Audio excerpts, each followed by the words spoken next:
आज हम लोग क्लास 10 मैथ का लेसन 1 का थ्योरी पढ़ेंगे। ठीक है, सबसे पहले इसे पढ़ना है प्राकृत संख्या। कौन संख्या? प्राकृत संख्या यानी प्राकृत संख्या यानी प्राकृत संख्या मतलब गिनती की संख्या क्या कहते हैं? प्राकृत संख्या कहते हैं। यानी जो संख्या क्या होता है एक से स्टार्ट होता है उसका कौन संख्या कहते हैं? गिनती प्राकृत संख्या कहते हैं। यानी कहने का मतलब है गिनती की संख्या क्या कहते हैं? प्राकृत संख्या कहते हैं। यानी जो संख्या एक से शुरू होगा उसका कहेंगे प्राकृत संख्या का। यानी एक से अनंत तक की संख्या क्या कहेंगे? प्राकृत संख्या कहते हैं। यानी आंसर में क्या होगा? एक से अनंत तक के, एक से अनंत तक के संख्या को प्राकृत संख्या कहते हैं। प्राकृत संख्या कहते हैं। यानी करने का मतलब है गिनती की संख्या क्या कहते हैं? प्राकृत संख्या कहते हैं। जो संख्या एक से शुरू होगा उसे क्या कहेंगे? प्राकृत संख्या कहते हैं। यानी एग्जाम्पल में क्या हो जाएगा? 1 2 3 4 5 क्या होगा? इन्फिनाइटली आ जाएगा, इन्फिनिटली जाएगा। दूसरा पढ़ना है हमको पूर्ण संख्या। कौन संख्या? पूर्ण संख्या। पूर्ण संख्या, पूर्ण संख्या मतलब होता है जो संख्या कहते हैं जीरो से शुरू होता है उसका कौन संख्या कहते हैं? पूर्ण संख्या कहते हैं। यानी जीरो से अनंत तक की संख्या क्या कहते हैं? पूर्ण संख्या कहते हैं। यानी प्राकृत संख्या में क्या कर देंगे? शामिल, जीरो शामिल करेंगे कौन संख्या बन जाएगा? पूर्ण संख्या बन जाता है। यानी तो आंसर में क्या हो जाएगा? जीरो से अनंत तक के संख्या को पूर्ण संख्या कहते हैं। पूर्ण संख्या कहते हैं। यानी एग्जाम्पल में क्या होगा? 0 1 2 3 4 5 कहाँ मिल जाएगा? अनंत ले। यानी प्राकृत संख्या में खाली खाली शामिल कर देंगे, जीरो शामिल करके कौन संख्या बन जाएगा? पूर्ण संख्या बन जाएगा। यानी करने का मतलब कहते हैं जो संख्या जीरो से शुरू होगा कहाँ तक जाएगा? अनंत तक जाएगा, उसका कहेंगे प्राकृत पूर्ण संख्या कहते हैं। ठीक है, इसमें एगो नोट होगा, सभी प्राकृत संख्या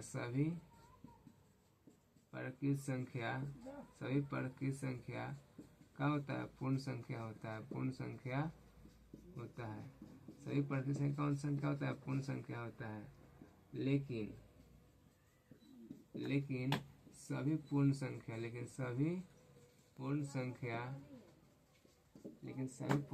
प्राकृत संख्या नहीं होता है। देखो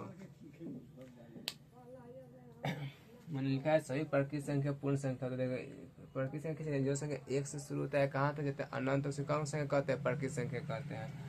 तब जितना भी प्राकृत संख्या है सब पूर्ण संख्या में है, लेकिन सभी पूर्ण संख्या का होता है? प्राकृत संख्या नहीं होता है।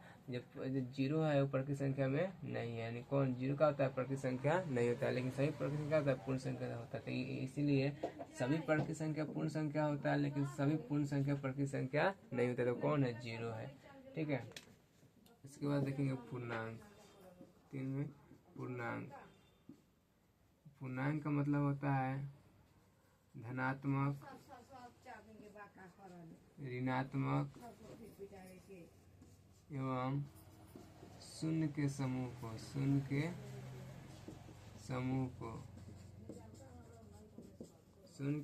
को पूर्णांक कहते हैं। कथी कहते हैं? पूर्णांक कहते हैं। यानी जो संख्या प्लस में हो या माइनस में हो या कथी हो जीरो, उसका क्या कहेंगे? पूर्णांक कहते हैं। यानी जैसे -4 -3 -2 -1 0 +1 +2 +3 +4 यानी इन्फिनाइट तक। कहाँ तक? इन्फिनाइट तक। वो संख्या प्लस में हो तब, माइनस में हो तब, चाहे जीरो हो तब, सब संख्या कहलाएगा?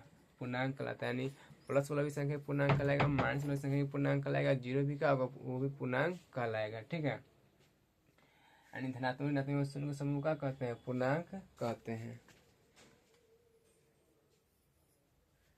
ठीक है, अब पढ़ना है 4 नंबर में सम संख्या। कौन संख्या? सम संख्या। सम संख्या का मतलब होता है जो संख्या दो से पूरा क्या हो जाए? कट जाए, कौन संख्या कहते हैं? सम संख्या कहते हैं। तो लिखेंगे आंसर में, जो संख्या जो संख्या 2 से पूरा पूरा कट जाए उसे सम संख्या कहते हैं, उसे सम संख्या कहते हैं। यानी जो संख्या 2 से पूरा पूरा कट जाए उसे कौन सा कहते हैं? सम संख्या कहते हैं। यानी कहने का मतलब कहती है जैसे में क्या होगा, 2 होगा, 4 होगा, 6 होगा, 8 होगा, का 10 होगा, डैश डैश डैश। यानी जिस संख्या में 2 से भाग देंगे उस संख्या का होगा 2 से पूरा पूरा का हो जाए, कट जाए, यानी शेषफल कोई न बचे, कौन सा कहेंगे? सम संख्या कहेंगे। 5 में पढ़ेंगे विषम संख्या। विषम संख्या यानी इसका मतलब होता है जो संख्या 2 से पूरा पूरा, जो संख्या 2 से पूरा पूरा नहीं करता है उसे विषम संख्या कहते हैं, उसे विषम संख्या कहते हैं। यानी जिस संख्या में 2 से भाग देंगे और क्या होगा, उस संख्या पूरा पूरा नहीं कटेगा, उसको कौन संख्या कहेंगे? विषम संख्या कहेंगे। जैसे में क्या होगा, 1 होगा, 3 होगा, 5 होगा, 7 होगा, 9 होगा, 11 होगा, 13 होगा, 15 होगा, 17 होगा, डैश डैश डैश, 19 होगा, डैश डैश डैश। देखो सबसे पहले पढ़े परकीन संख्या, यानी जो संख्या गिनती की 1 से शुरू होता है कौन संख्या कहते हैं? परकीन संख्या। यानी करने का मतलब गिनती की संख्या कौन संख्या कहते हैं? परकीन संख्या कहते हैं। यानी वही लिखे हैं 1 से अनंत तक की संख्या का परकीन संख्या कहते हैं, यानी गिनती का अंत नहीं होता है। पूर्ण जो संख्या का और प्रकृत संख्या में हम 0 को शामिल कर दे कौन संख्या बन जाएगा? पूर्ण संख्या बन जाएगा। यानी जो संख्या 0 से शुरू हुआ, 0 से अनंत संख्या कौन संख्या कहते हैं? पूर्ण संख्या कहते हैं। यानी सभी प्रकृत संख्या क्या होता है? पूर्ण संख्या होता है, लेकिन सभी पूर्ण संख्या प्रकृत संख्या नहीं होता। जैसे देखो सभी प्रकृत संख्या क्या है? पूर्ण में शामिल है, लेकिन 0 का प्रकृत में शामिल है, इसीलिए सभी पूर्ण प्रकृत संख्या पूर्ण होगा, लेकिन सभी पूर्ण प्रकृत नहीं, जैसे में 0 हो जाएगा। अब पढ़े धनात्मक, यानी पूर्णांक पढ़े धनात्मक ऋणात्मक शून्य को समूह क्या कहते हैं? पूर्णांक कहते हैं। सम संख्या यानी जो संख्या में 2 से पूरा पूरा क्या होगा? भाग लगा, उसको कौन सा कहेंगे? सम संख्या। जिस संख्या में 2 से पूरा पूरा भाग नहीं लगा उसको कौन सा कहेंगे? विषम संख्या कहते हैं। ठीक है।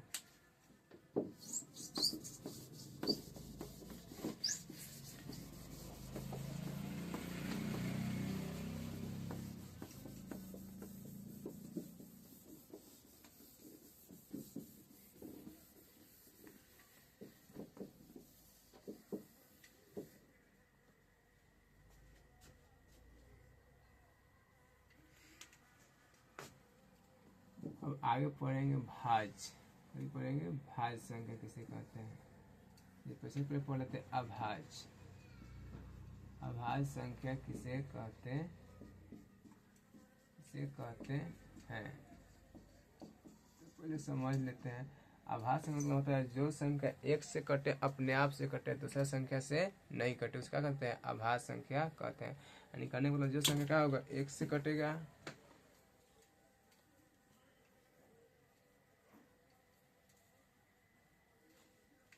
जो संख्या क्या होगा? 1 से कटेगा, अपने आप से कटेगा, दूसरा से नहीं कटेगा, उसको कौन संख्या कहेंगे? अभाज्य संख्या कहते हैं। ठीक है। यानी करने का मतलब है जिस संख्या का केवल 2 गुणनखंड होता है, जिस संख्या केवल क्या होता है? 2 गुणनखंड होता है, उसको कौन संख्या कहते हैं? अभाज्य संख्या कहते हैं। जैसे में देखिए मान लीजिए 2 है, 2 का होगा 1 से कटेगा, अपने आप से कटेगा, दूसरा कौन कटेगा था, यानी इसका क्या गुणनखंड है? केवल 2 गुणनखंड है। जैसे 3 है, 1 से कटेगा, क्या होगा? अपने आप से कटेगा, दूसरा कौन से कटेगा? नहीं। यानी इसका गुणनखंड है? केवल 2 गुणनखंड है। यानी वो बोलता है जो संख्या 1 से कटे, अपने आप से कटे, दूसरा से नहीं कटे, उसको कौन संख्या कहते हैं? अभाज्य संख्या कहते हैं। या जिस संख्या का केवल 2 गुणनखंड होता है उसे कौन संख्या कहते हैं? अभाज्य संख्या कहते हैं। जैसे 5 है तो 5 का होगा 1 से कटेगा और सिर्फ 5 से कटेगा, दूसरा कौन संख्या से कटेगा? नहीं। तो इसलिए जो संख्या 1 से कटता है, अपने आप से कटता है, दूसरा से नहीं कटता, उसको कौन संख्या कहते हैं? अभाज्य संख्या कहते हैं। ठीक है, लिख लेंगे आंसर में। जिस संख्या जो संख्या 1 एवं अपने आप के अलावा, जो संख्या 1 एवं अपने आप के अलावा अन्य किसी संख्या से, अन्य मतलब दूसरा, अन्य किसी संख्या से, अन्य किसी संख्या से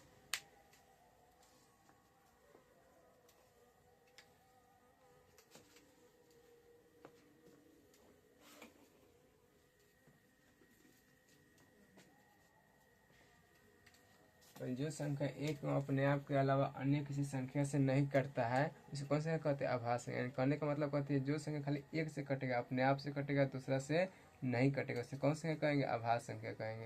यानी जिसका केवल दो गुणनखंड होगा उसे कौन सा कहेंगे? आभास संख्या।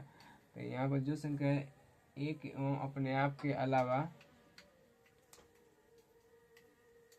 जो संख्या एक एवं अपने आप के अलावा अन्य किसी संख्या से नहीं करता है, अन्य किसी संख्या से नहीं करता है, उसे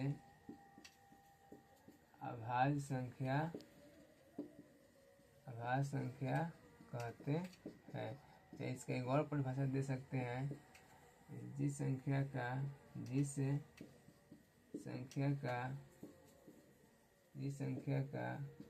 केवल दो गुणनखंड होता है, केवल दो गुणनखंड होता है, उसे अभाज्य संख्या कहते हैं। यानी एग्जाम्पल में देखिए, जैसे में क्या होगा?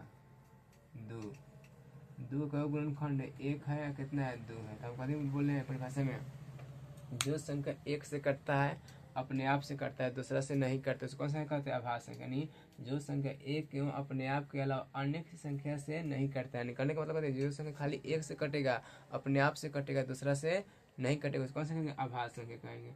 या जिस संख्या का केवल दो गुणनखंड होता है उसे आभास संख्या कहते हैं। यानी दो का गुणनखंड एक से कटेगा ना, तो अपने आप से, दूसरा से कटेगा नहीं। देखिए 3 है, तो एक से कटेगा, कैसे कटेगा? 3 से कटेगा। 5 है, कैसे? एक से कटेगा, कैसे कटेगा? 5 से कटेगा। 7 है, एक से कटेगा, कैसे कटेगा? 7 से कटेगा। 11 है, एक से कटेगा, कैसे कटेगा? 11 से कटेगा। 13 है, एक से कटेगा, कैसे कटेगा? 13 से कटेगा।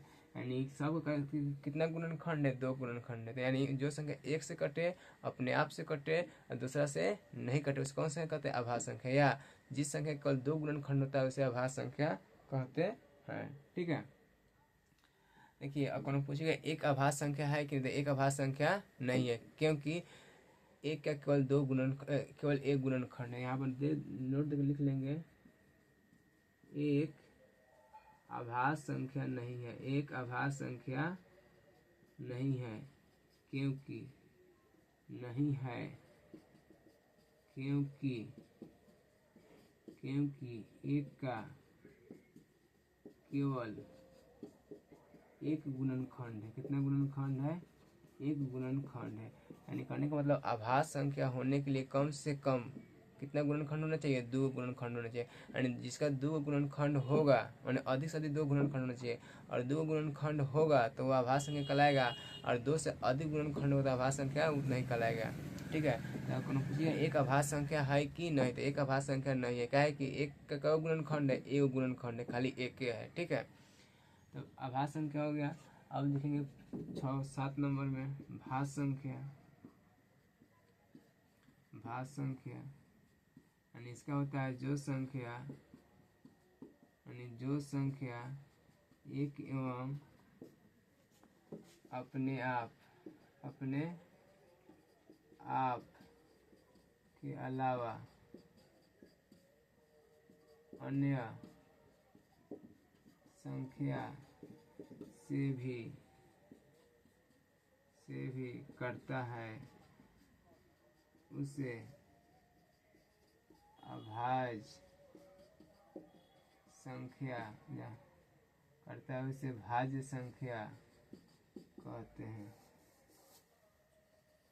इसे भाज्य संख्या कहते हैं। ठीक है, इसे भाज्य संख्या कहते हैं। कह रहा है जो संख्या एक अपने आप के अलावा अन्य संख्या से, कौन संख्या से भी? अन्य संख्या से भी कटता है उसे भाज्य संख्या कहते हैं। यानी कहने का मतलब है जो संख्या एक से भी कटेगा, अपने आप से भी कटेगा, दूसरों से भी कटेगा, उसका कहेंगे भाज्य संख्या कहेंगे। और जो संख्या खाली एक से कटे, अपने आप से कटे या दूसरा से नहीं कटे, उसको अभाज्य कहेंगे। और जो एकों से कटेगा, अपने आपों से कटेगा और दूसरों से कटेगा, उसको कौन सा संख्या कहेंगे? भाज्य संख्या कहेंगे। यानी इसका एक और प्रोफेसर क्या होगा? जिस संख्या का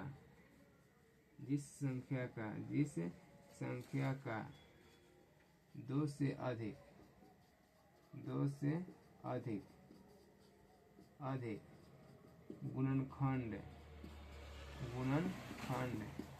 होता है, जिस संख्या का दो से अधिक गुणनखंड होता है वह उसे भाज्य संख्या कहते हैं। उसे भाज्य संख्या कहते हैं।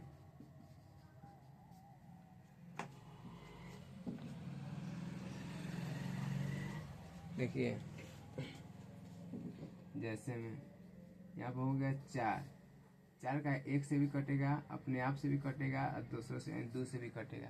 हम कभी बोले हैं जो संख्या एक से भी कटे, अपने आप से भी कटे और दूसरों से भी कटे, उसको कौन संख्या कहेंगे? भाज्य संख्या कहेंगे। यानी 4 का एक से भी कट रहा है, अपने आप से भी कट रहा है और दूसरों से भी कट रहा है, उसको कौन संख्या कहेंगे? भाज्य संख्या। यानी जिसका दो से अधिक गुणनखंड हो, तो इसका क्या गुणनखंड है? 1 2 3 है, तो दो से अधिक गुणनखंड नहीं है, 6। क्या हुआ? एक से भी कटेगा, अपने आप से भी कटेगा और दो से भी कटेगा और 3 से भी कटेगा। यानी क्या हो? एक से भी कट रहा है, अपने आप से भी कट रहा है, दूसरा से भी कट रहा है, उसका कहेंगे अभाज्य संख्या कहेंगे, मतलब भाज्य संख्या कहेंगे। यानी इसका दो से कति अधिक गुणनखंड है। मान लीजिए 8, एक से भी कटेगा, 8 से भी कटेगा, 2 से भी कटेगा, 4 से भी कटेगा। मान लीजिए 9, एक से भी कटेगा, 3 से भी कटेगा और 9 से भी कटेगा। मान लीजिए 10, एक से भी कटेगा, 2 से भी कटेगा, 5 से भी कटेगा और कैसे 10 से भी कटेगा।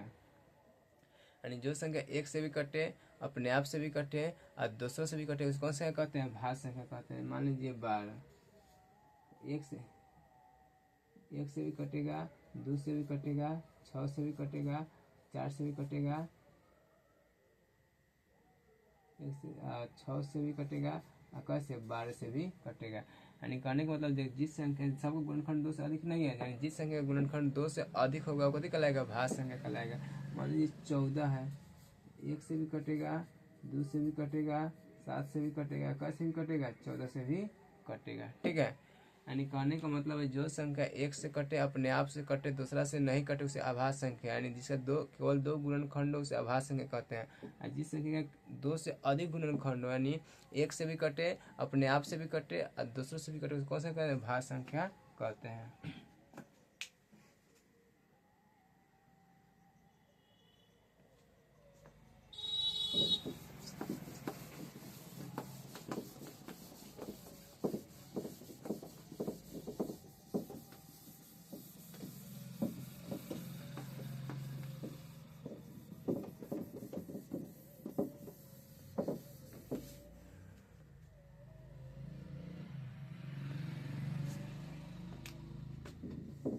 अब देखेंगे परिमेय संख्या।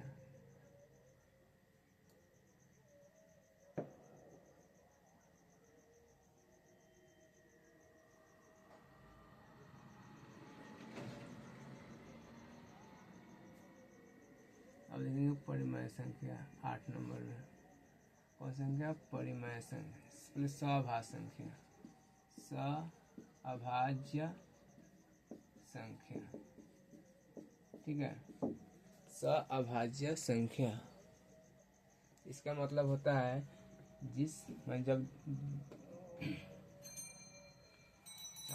जब दो संख्या का एचसीएफ, जब दो संख्या का एचसीएफ यानी मौसल, जब दो संख्या का एचसीएफ एक होता है यानी एचसीएफ को जब मौसा कहिए, दो संख्या का मौसा, जब दो संख्या का मौसा एक होता है तब उसे अभाज्य संख्या कहते हैं। अभाज्य संख्या कहते हैं, सअभाज्य संख्या कहते हैं। जब दो संख्या का मौसा कितना होता है? एक होता है, उसे सअभाज्य संख्या कहते हैं। कौन संख्या?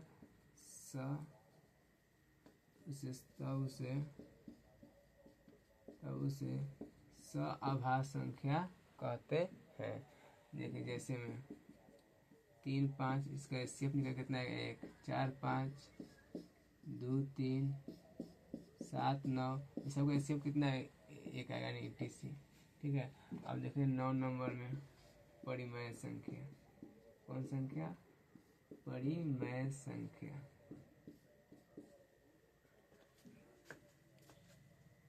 परिमेय संख्या मतलब होता है जिस संख्या को पी बटा क्यू के रूप में लिख सकते हैं, क्या कहते हैं? परिमेय संख्या कहते हैं। यानी कि आज जहाँ क्यू बराबर क्या होता है नॉट इक्वल टू 0, लिखेंगे जो संख्या पी बटा क्यू के रूप में होता है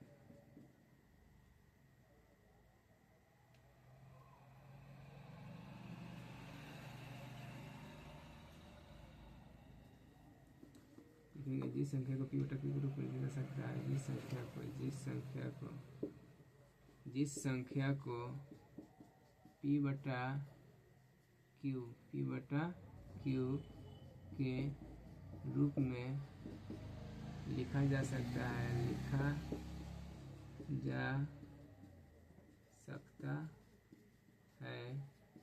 उसे परिमेय संख्या कहते हैं। यानी जिस संख्या को पी बटा क्यू के रूप में लिखा जा सकता है उसे परिमेय संख्या कहते हैं। जहाँ क्यू नॉट इक्वल टू क्या होता है 0, जहाँ क्यू नॉट इक्वल टू 0 होता है, यानी क्यू का मान 0 नहीं हो सकता है। ध्यान रखिए 0 एक परिमेय संख्या है, लेकिन 1 बटा 0 परिमेय संख्या है, यानी क्यू का मान 0 नहीं होना चाहिए। 0 1 बटा 2 4 बटा 5 3 बटा 5, ठीक है। मान लीजिए √16, ये कहती है परिमेय संख्या है। √100, यानी जो संख्या रूट में होगा उसका पूरा कति निकल जाए, वर्गमूल निकल जाएगा, होगा परिमेय संख्या कहलाएगा। ठीक है, यानी जो संख्या रूट में होगा उसका पूरा कति हो जाए, वर्गमूल निकल जाए, उसका कति परिमेय संख्या कहलाएगा। जैसे मान लीजिए 441 किसका वर्गमूल होता है? 21 का होता है। जिस संख्या का क्या होगा रूट में होगा उसका पूरा वर्गमूल निकल जाए, उसका परिमेय संख्या कहते हैं। 10 में लिखेंगे अपरिमेय संख्या। अपरिमेय संख्या यानी जिस संख्या को जो संख्या पी बटा क्यू के रूप में नहीं होता है, जो संख्या पी बटा क्यू के रूप में नहीं होता है, जो संख्या पी बटा क्यू के रूप में नहीं होता है उसे अपरिमेय संख्या कहते हैं। अपरिमेय संख्या कहते हैं। देखिए जैसे में पाई का एक अपरिमेय संख्या है। ठीक है, √2 √3 √5 √7, यानी जो संख्या रूट में होगा उसका पूरा वर्गमूल न निकले, क्या होगा? अपरिमेय संख्या होगा। जो संख्या रूट में होगा पूरा वर्गमूल न निकले, क्या होगा? अपरिमेय होगा। कौन पूछेगा 22 पाई का अपरिमेय संख्या, लेकिन कौन पूछेगा 22/7 ये परिमेय संख्या है, क्या कहती है? एक मान दिया हुआ है। ठीक है, ये क्या होगा? परिमेय संख्या कहलाएगा। ठीक है, और कौन पूछे 22/7 परिमेय की अपरिमेय, ये है परिमेय संख्या, लेकिन कौन पूछे खाली पाई बताओ तो पाई कहती है एक अपरिमेय संख्या है। ठीक है,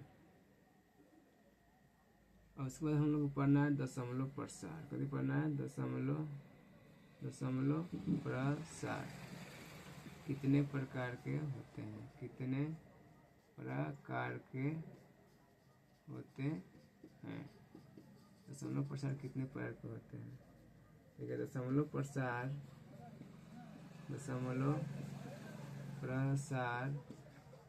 2 प्रकार के होते हैं। 2 प्रकार के होते हैं। एक में होता है शांत दशमलव प्रसार,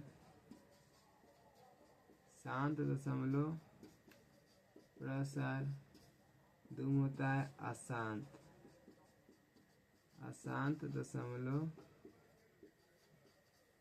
प्रसार। ठीक है, एक शांत होता है, क्या होता है? अशांत होता है।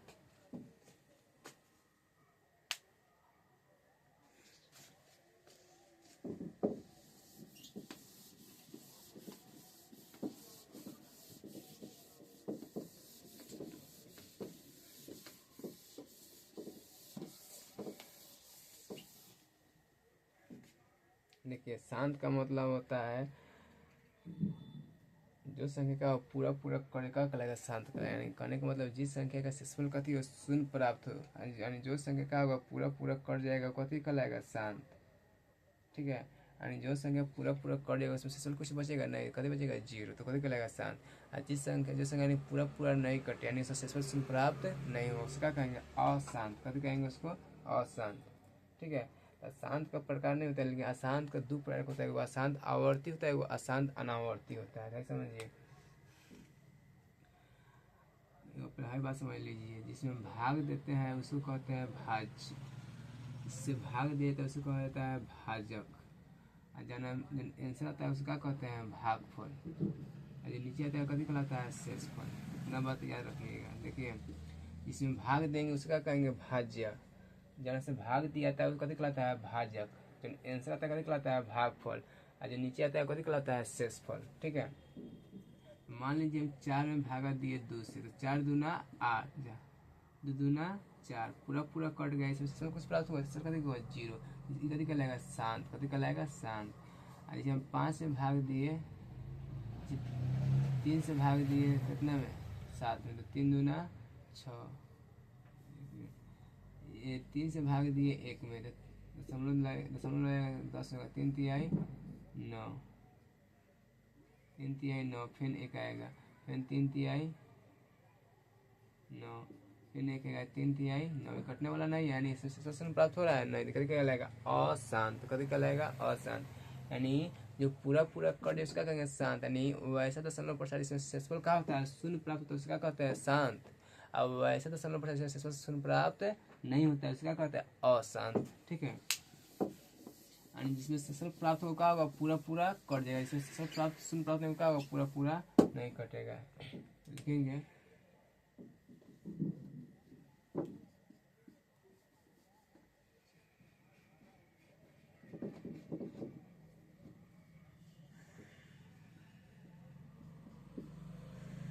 लिखेंगे अगला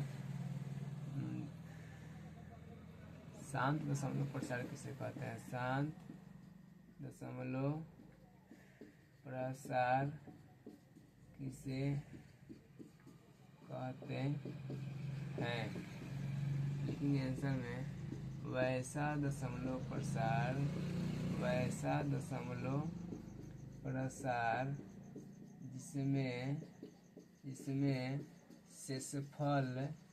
शेषफल शून्य प्राप्त होता है उसे शांत दशमलव प्रसार कहते हैं। यानी करने का मतलब 5 से भाग दिए 2 से भाग दिए 5, 2 दूना 4, 1 समझ देंगे 2 पचे 10, पूरा पूरा कट गया कभी कहलाएगा शांत, यानी जो पूरा पूरा कट जाएगा तो शेषफल कुछ बच भी नहीं कभी कहलाएगा शांत कहलाएगा। ठीक है, जैसे में क्या हो जाएगा, जैसे में हो जाएगा 1/2, 3/5, 7/2, 11/5, 13/5, 15/2, 19/2, 21/5 इत्यादि नहीं हो जाएगा। और देखिए अब पढ़ेंगे अशांत, अशांत दशमलव प्रसार। ठीक है, किसे कहते हैं, तो यानी होगा वैसा दशमलव प्रसार इसे शेषफल शून्य प्राप्त नहीं होता है उसे अशांत दशमलव प्रसार कहते हैं। इसका हो जाएगा वैसा दशमलव प्रसार जिसमें शेषफल शून्य प्राप्त नहीं होता है उसे अशांत दशमलव प्रसार कहते हैं। जैसे 1/3 में भाग देंगे क्या होगा, स्पष्ट नहीं आएगा। और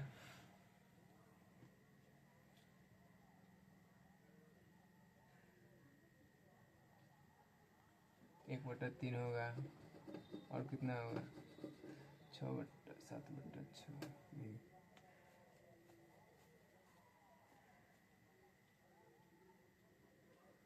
9 से भागा देंगे 10 में, तो कितना होगा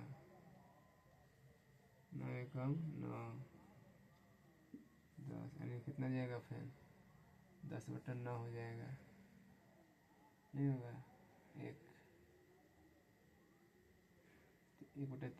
10 में भागा जाएंगे कैसे 9 से, तो देखिए तो 9 एकम 9 कितना है 1.0, फिर 9 एकम 9 फिर 1 0, यानी 10/9 हो जाएगा, डिजिटल संख्या हो जाएगा, यानी 86।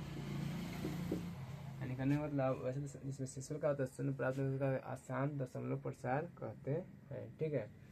अब होता है आसान दशमलव प्रकार का प्रकार, 2 प्रकार होता है। तो आसान दशमलव प्रसार कितने प्रकार के होते हैं, कितने प्रकार के होते हैं, जैसे लिखिए आसान दशमलव प्रसार 2 प्रकार के होते हैं, 2 प्रकार के होते हैं। एक में होता है अशांत आवर्ती, एक में होता है अशांत आवर्ती, चाहे इसी को बोला जाता है अनवसानी आवर्ती, अनवसानी आवर्ती। दोनों में होता है अशांत अनावर्ती, इसी को होता है अनवसानी अनावर्ती, ठीक है।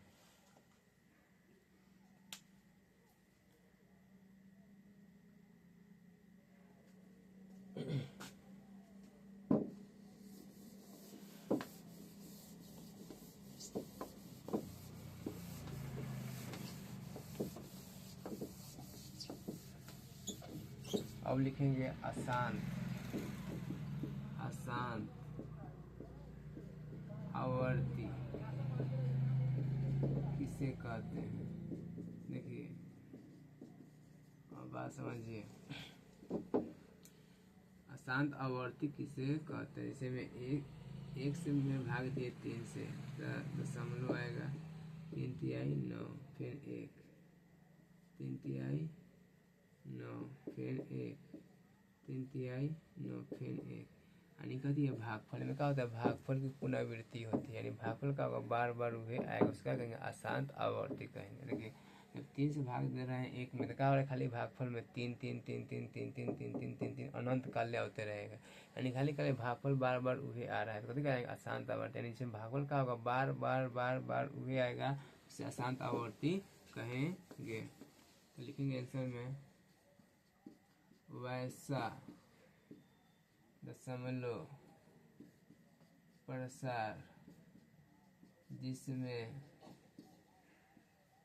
भागफल की पुनरावृत्ति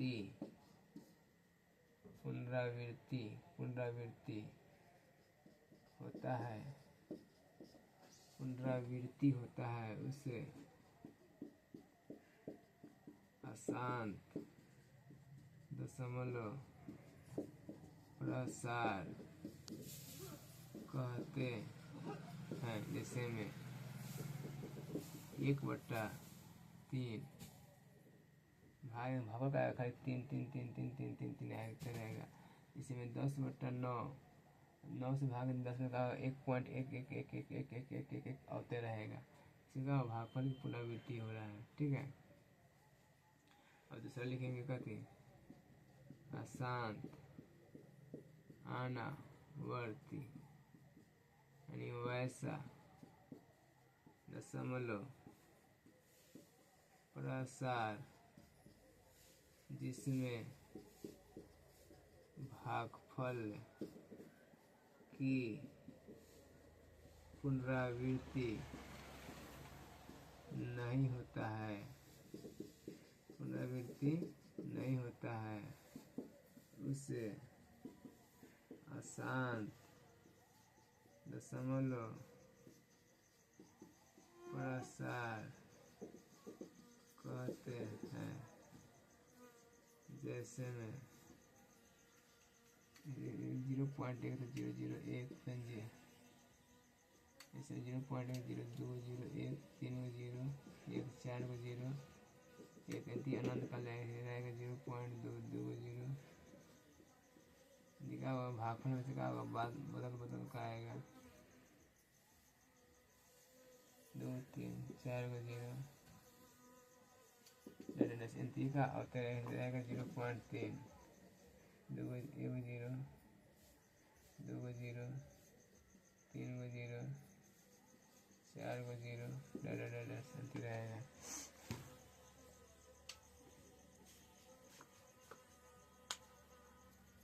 यानी कहने का मतलब वो ऐसे दशमलव प्रसार जिसमें भागफल की पुनरावृत्ति नहीं होता है उसका कहते हैं अशांत दशमलव प्रसार कहते हैं। यानी जो इनमें क्या होगा, भागफल हमेशा बदल के आएगा, इनमें क्या होगा, भागफल बार बार आएगा। ठीक है,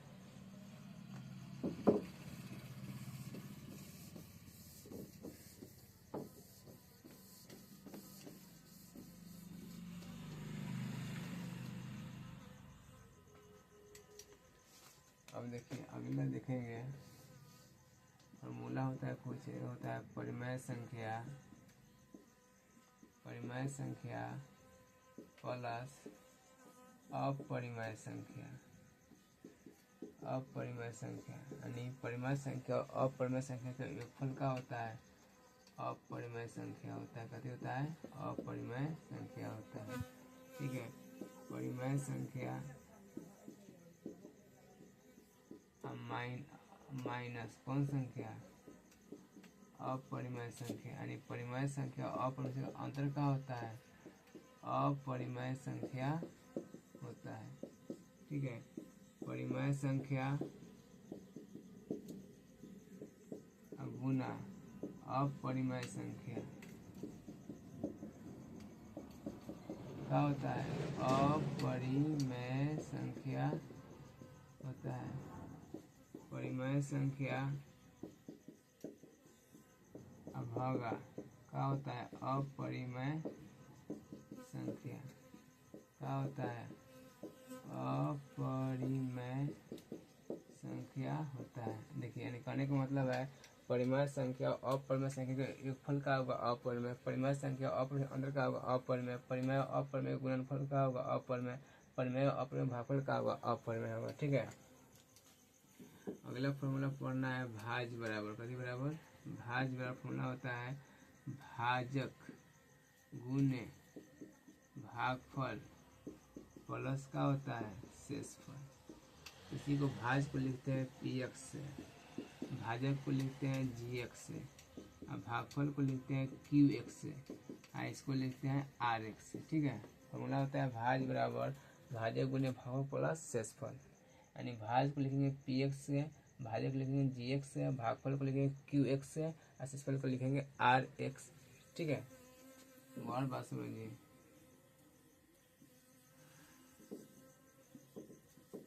जना भाग दिया है उसका कहेंगे भाज्य, जना से भाग दिया है उसका कहेंगे भाजक, और जो आंसर है उसका कहेंगे भागफल, और नीचे आएगा कभी कहलाएगा शेषफल, नीचे आएगा कभी कहलाएगा शेष फल कहलाता है। यानी जना में भाग देंगे क्या कहलाएगा भाज्य, जना से भाग देंगे कभी कहलाएगा भाजक, और जो आएगा आंसर कभी कहलाएगा भागफल, नीचे कभी होगा शेषफल। ठीक है, तो अगला फॉर्मूला होता है यूक्लिड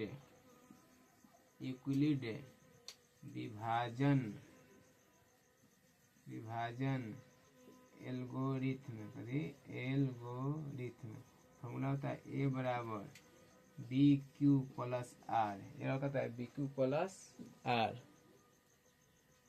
ए का मतलब होता है भाज, ए का मतलब क्या होता है भाज, बी का मतलब होता है भाजक, क्यू का मतलब होता है भागफल, क्या होता है भागफल।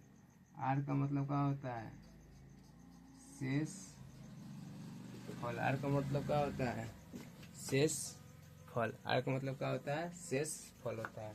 ठीक है, यानी क्या होगा, जाना में भाग दिया आएगा, सुनिए, जना भाग दे क्या होगा? ए होगा। जहाँ से भाग दिया आएगा वो क्या होगा? बी होगा। तो आंसर आएगा क्यू कहलाएगा, नीचे होगा आर होगा। ठीक है, यानी जाना में भाग देंगे कथी का कहलाएगा? ए। और जो जिससे भाग देंगे कथी कहलाएगा? बी। और जो आंसर आएगा कथी कहलाएगा? क्यू। और जो नीचे होगा कथी होगा? आर होगा। ठीक,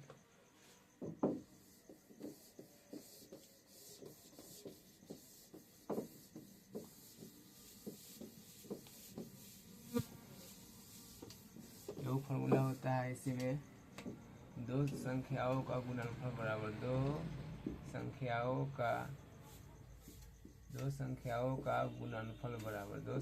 का गुणनफल बराबर फॉर्मूला होता है HCF गुने LCM। HCF का मतलब होता है मस, LCM का होता है लसागु। इसी में लिख सकते हैं पहला संख्या गुने दूसरा संख्या, यानी क्या हुआ? मसा गुने लसा। बात हुई है, इसमें लिखा है दो संख्याओं का गुणनफल HCF गुने LCM, चाहे पहला संख्या गुने दूसरा संख्या, मसा गुने लसा। यानी मसा को बोलते हैं HCF, लसा को बोलते हैं LCM। मसा को बोलेंगे HCF, लसा को बोलेंगे LCM। ठीक है,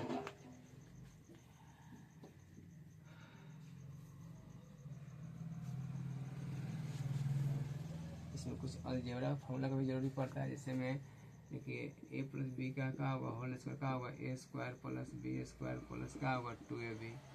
जैसे a माइनस बी का होल स्क्वायर फॉर्मूला का होगा a square plus B square minus के 2ab।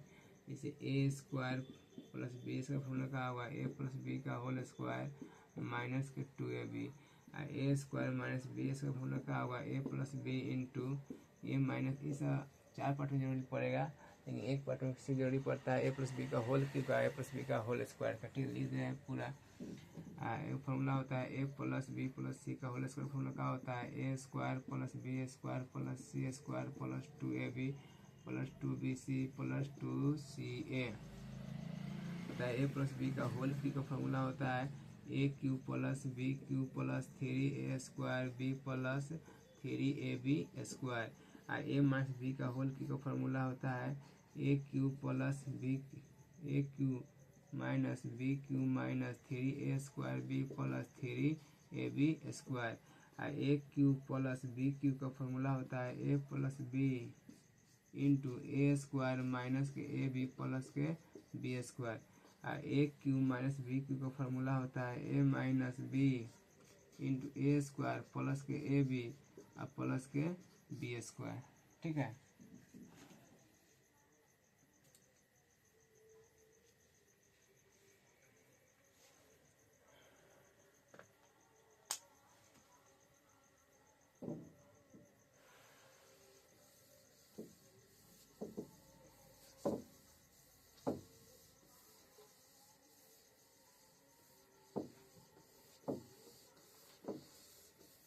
और बात ये शांत होने के लिए देखिए, शांत होने के शर्त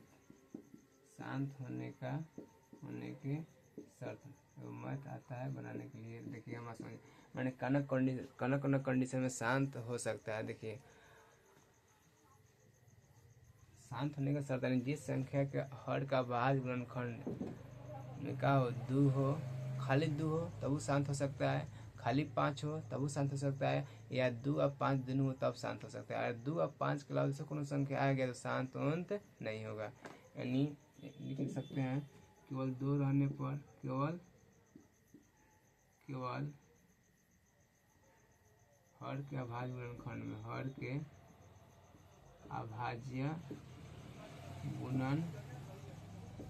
में केवल 2 रहने पर हर के अभाज्य गुणनखंड में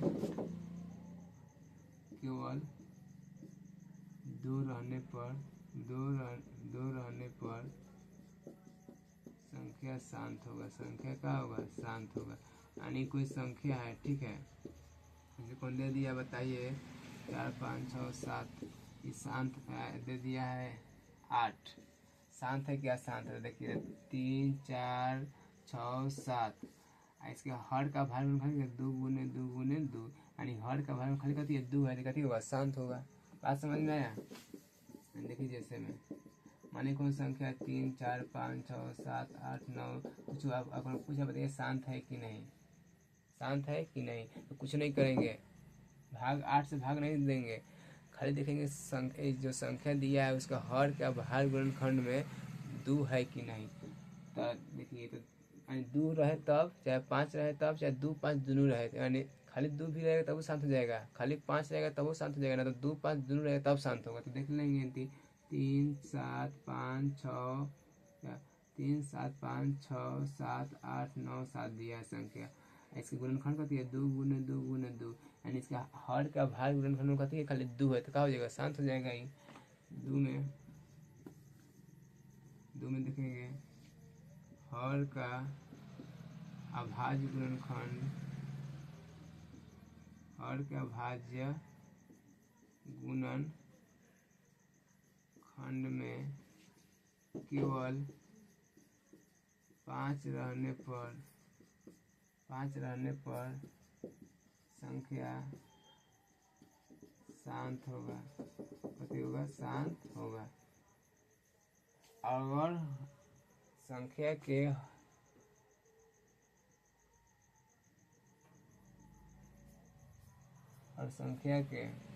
हर का भाज्य गुणनखंड में खाली कथी रहे 5 रहे तो वो कथी होगा, शांत होगा। यहाँ पर लिख लो यदि संख्या के, यहाँ पर लिख लो यदि संख्या के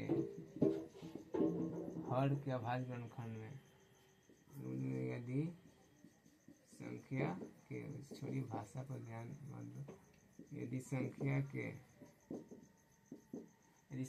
हर के अभाज्य गुणनखंड में खाली 2 रहेगा तो शांत होगा, यदि संख्या के हर के अभाज्य गुणनखंड में खाली 5 रहेगा तो वो कथी होगा, शांत होगा। ठीक है, देखिए जैसे दे दिया है 3 4 5 6 7 8 9 3 2 1, आपको दे दिया 25, शांत है क्या, शांत है। तो कुछ भाग को मत करना है, खाली लिख देंगे 3 4 7 6 8 9 4 3 2 1, इसके गुणनखंड में यानी 5 गुने 5 कहती है खाली, यानी संख्या के हर के अभाज्य गुणनखंड में कहती है खाली 5 यदि क्या होगा, शांत होगा। 3 में यदि संख्या के हर के अभाज्य गुणनखंड में 2 और, यदि संख्या के हर का अभाज्य गुणनखंड में 2 और 5 दोनों हो तो संख्या शांत होगा तथा संख्या होगा, शांत होगा। यहाँ पर समझिए शांत होता है, 3 4 5 को दिया है, यहाँ पर दे दिया है कभी 50, तो दे दिया 50, 50 को निकालेंगे गुणनखंड कितना आएगा, 2 25 25 में 50 25, यानी कितना आएगा, यानी 3 4 7 6, यानी कितना आएगा 2 गुने 5 गुने 5, यानी इनमें कहती है संख्या का हर का भाग 2 और 5 दोनों इकट्ठा तो शांत होगा। अगर 2 5 के अलावा दूसरा कुछ आ जाएगा तो जगह अशांत कहलाएगा। ठीक है, और पूछे शांत कब कब होगा, और संख्या के हर के अभाज्य गुणनखंड में खाली 2 रहेगा तो शांत होगा, संख्या के हर के अभाज्य गुणनखंड में खाली 5 रहेगा तब शांत होगा, संख्या के हर के अभाज्य गुणनखंड में 2 5 दोनों रहेगा तब शांत होगा, और 2 5 के अलावा दूसरा कुछ कौन संख्या आएगा क्या हो जाएगा, अशांत हो जाएगा। ठीक है, देखिए एक पार्ट का जितना भी फार्मूला था वो पूरा क्या हो गया, समाप्त हो गया। ठीक है, यानी एक पार्ट का जितना भी थ्योरी था वो पूरा हम थ्योरी का किए हैं, लिखा दिए हैं। अब कल से क्या होगा, लेसन बनना स्टार्ट होगा।